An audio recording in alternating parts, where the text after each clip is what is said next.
নিঃস্ব অবস্থায় কি দোয়া করতে পারেন একজন মানুষ, এই দোয়াটা শিখে নেন, ইনশাআল্লাহ আপনার জীবনের সমস্ত সংকট কেটে যাবে ইনশাআল্লাহ।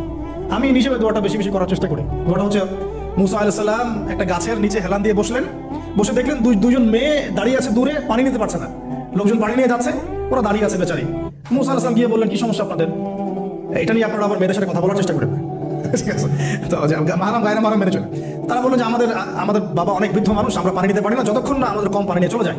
মুসা আলাইহিস সালাম তবে একটু বললাম না, ফিজিক্যালি খুব স্ট্রং ছিলেন, থাকে না বডি বিল্ডার, সামনে গিয়ে কথা বলে সরো পানি দিতে দাও, তখন মানুষ একটু মূল্যায়ন করে না। তো মুসা আলাইহিস সালাম এভাবে পানি নিয়ে দিলেন এবং বাছুরদেরকে পানি পান করালেন, করিয়ে গাছের নিচে এসে বসে আছেন। বসে বসে তিনি দোয়া করছেন, এই যে দোয়াটা, তিনি দোয়া করছেন রব্বি, একটা নেক কাজ করলেন, নেক কাজ করলেন না, মানুষের উপকার করলেন, নেক কাজ করে এসে গাছের নিচে বসে দোয়া করছে, আল্লাহ এখানে তো আমার খাবার পানি বাসস্থান কিছুই নাই, আমি কি করব? রব্বি ইন্নী লিমা আনজালতা ইলাইয়া মিন খায়রিন ফাকির, রব্বি ইন্নী লিমা আনজালতা ইলাইয়া মিন খায়রিন ফাকির। আবার বলেন, রব্বি ইন্নী লিমা আনজালতা ইলাইয়া মিন খায়রিন ফাকির। অর্থ হচ্ছে, হে আল্লাহ, তুমি তোমার পক্ষ থেকে আমার উপরে যে নিয়ামতগুলো দিবে, আমি এর জন্য ফকির হয়ে বসে আছি। আল্লাহ অর্থ বুঝে পড়বেন ভাই, নামাজ রোজা হজ জাকাত যাই করেন আল্লাহর রাস্তায় অর্থ বুঝে পড়বেন। অর্থ বুঝে পড়লে আপনার ইবাদতের স্বাদ পাবেন, তৃপ্তি পাবেন, আল্লাহর সাথে কানেকশন হবে, আল্লাহর নূর পাবেন, মারিফত পাবেন, সত্য স্বপ্নও দেখবেন তখন ইনশাআল্লাহ। তখন সত্য স্বপ্ন দেখবেন ইনশাআল্লাহ। আল্লাহ পাক তৌফিক দান করে দেন। এবার আল্লাহ পাকের সাহায্য নেমে আসলো, ওই দুই মেয়ের মধ্যে একজন হেঁটে হেঁটে চলে আসেন। এবার এই মেয়ের হাঁটা সম্পর্কেও কোরআন কথা বলেছে, সুবহানাল্লাহ।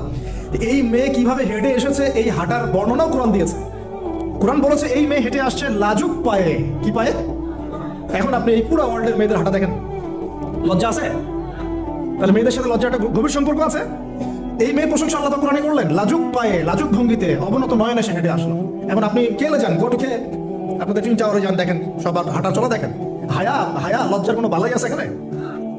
আমি গত লেকচারে বলেছিলাম যে আদম আলাইহিস সালাম এবং হাওয়া আলাইহিস সালাম, ইবলিস তাদের সাথে প্রথম যে আচরণ করেছে ওই ফল খাওয়ানোর পরে, সেটা কি?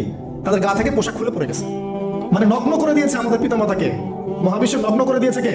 ইবলিস। তো এখন এই পৃথিবীতে আমরা যারা নগ্নতার চর্চা করছি তাদের কার এজেন্ট আমরা বুঝতে বাকি আছে? আমার কথা কি বুঝতে পারছেন কিনা? এই কানেকশন মেলানোর চেষ্টা করো, ডটসগুলো মেলানোর চেষ্টা করেন।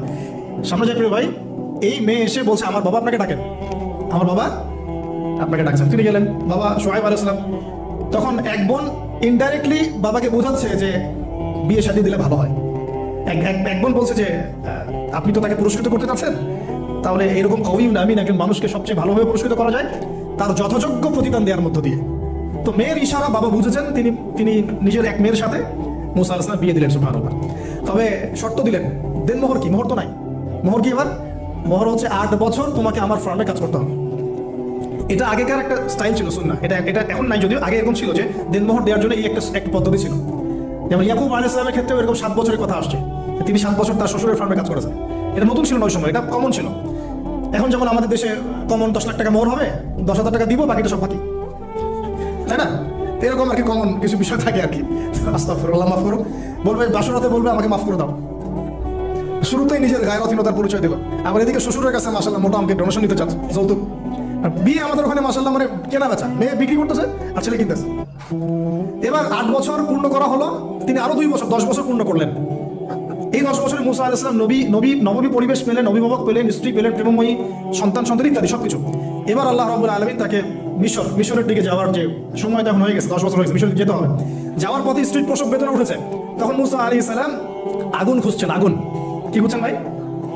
আগুন খুঁজতে তুর পাহাড়ের ওখানে গিয়ে দেখছেন যে আগুন গাছে জ্বলছে, সবুজ পাতার উপরে আগুন। তিনি অবাক।